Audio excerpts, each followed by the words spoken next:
Good morning students. उम्मीद है कि मेरे संग की औरतें संस्मरण को आपने एक बार जरूर दोहराया होगा। चलिए अब आज इसके प्रश्न उत्तर पर चर्चा करते हैं। पहला प्रश्न है, लेखिका ने अपनी नानी को कभी देखा भी नहीं, फिर भी उनके व्यक्तित्व से वे क्यों प्रभावित थी? तो जैसा कि आपने पढ़ा, लेखिका ने अपनी नानी को कभी नहीं देखा था क्योंकि उनकी माँ की शादी से पहले ही उनकी मृत्यु हो गई थी। लेकिन अपनी नानी के संबंध में जो कुछ भी उन्होंने सुना था उसके कारण वह उनके व्यक्तित्व से बहुत प्रभावित थी। उसकी नानी ने पारंपरिक अनपढ़ और पर्दे में रहने वाली स्त्री होते हुए भी विलायती ढंग से जीवन व्यतीत करने वाले बैरिस्टर पति के साथ बिना किसी शिकायत के जीवन व्यतीत किया था।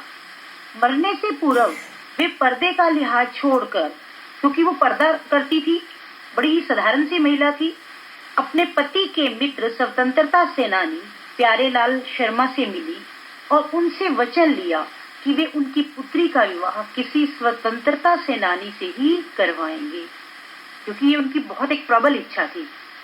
उनके इन्हीं क्रांतिकारी कदमों ने लेखिका को बहुत अधिक प्रभावित किया था। दूसरा प्रश्न है हमारा, लेखिका की नानी की आजादी के आंदोलन में किस प्रकार की भागीदारी रही? अब वैसे तो उसकी नानी कोई क्रांतिकारी नहीं थी, किसी प्रकार के स्वतंत्रता आंदोलन में भाग नहीं ले रही थी, लेकिन लेखिका के नानी ने जब स्वयं को मौत के करीब पाया तो उन्हें अपनी 15 वर्षीय इकलौती पुत्री के विवाह की चिंता होने लगी। वे अपने पति के अनुसार किसी साहबों के फर्माबरदार के साथ अपनी बेटी का विवाह नहीं करना चाहती थी। इसलिए उन्होंने अपने पति के मित्र प्यारेलाल शर्मा से वचन लिया कि वे उनकी बेटी का विवाह किसी स्वतंत्रता सेनानी से करवाएंगे। इस प्रकार अपनी बेटी का विवाह स्वतंत्रता सेनानी के साथ करवाकर उन्होंने आजादी के आंदोलन में अपनी भागीदारी दिखाई। ठीक, आगे चलें। प्रश्न नंबर 3, लेखिका की मां परंपरा का निर्वाह न करते हुए भी सबके दिलों पर राज करती थी। इस कथन के आलोक में लेखिका के मां की व्यक्तित्व की विशेषताएं बताएं। जैसे कि आपको मैंने बताया था कि वो घर के कार्यों में बिल्कुल भी सहयोग नहीं देती थी, जबकि हमारी भारतीय परंपरा क्या करती है कि पिता कमाते हैं और माँ जो है वो गृहस्थी के सारे कार्य करती है, बच्चों को संभालना, घर के सारे कार्य करना। लेकिन लेखिका की जो माँ थी वो सुंदर, कोमल, व्यवहारिक, ईमानदार तथा निष्पक्ष भाव की महिला थी। लेखिका की दादी के अनुसार हमारी बहू तो ऐसी है कि ढोई पोची और छीके पर टांग दी, यानी कि कोई भी घर के कार्य में सहयोग नहीं देती थी। पति के गांधीवादी होने के कारण उन्हें खद्दर की साड़ी पहननी पड़ती थी। वे बच्चों से लाड प्यार नहीं करती थी तथा उनके लिए खाना तक भी नहीं बनाती थी। वे अपना सारा समय पुस्तकें पढ़ने, साहित्य चर्चा, संगीत सुनने में व्यतीत करती थी। लेकिन उनकी एक विशेषता थी कि वे कभी झूठ नहीं बोलती थी और एक की गोपनीय बात कभी किसी दूसरे को बताती नहीं थी। इसीलिए घर वाले और बाहर वाले सब उन्हें स्नेह देते थे। ख, लेखिका की दादी के घर के माहौल का शब्द चित्र अंकित कीजिए। अब घर का माहौल क्या था?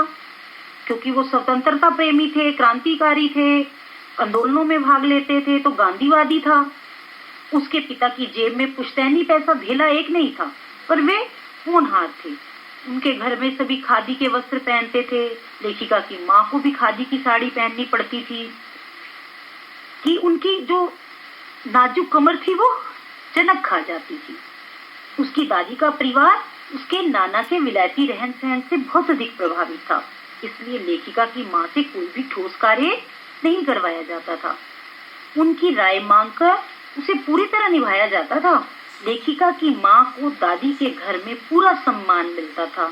बच्चों की देखभाल भी लेखिका की माँ के अतिरिक्त घर के और पारिवारिक सदस्य जैसे दादी, जेठानियाँ, पिताजी आदि करते थे।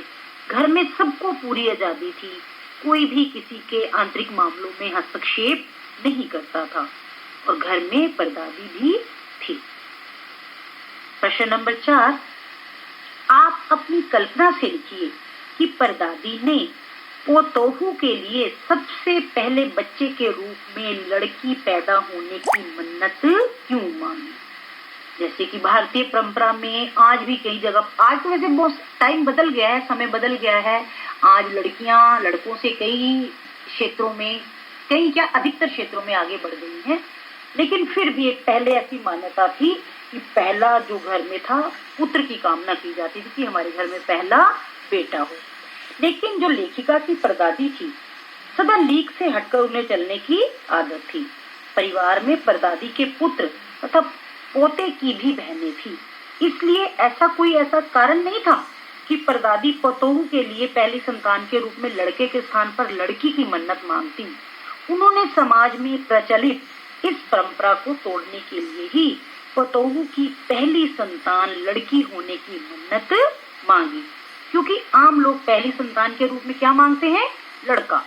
वह संसार में प्रचलित परंपराओं के विरुद्ध चलना चाहती है, इसलिए वे लड़की के जन्म की मन्नत मांगती है। चलिए बाकी चर्चा को कल आगे बढ़ाएंगे। Thank you.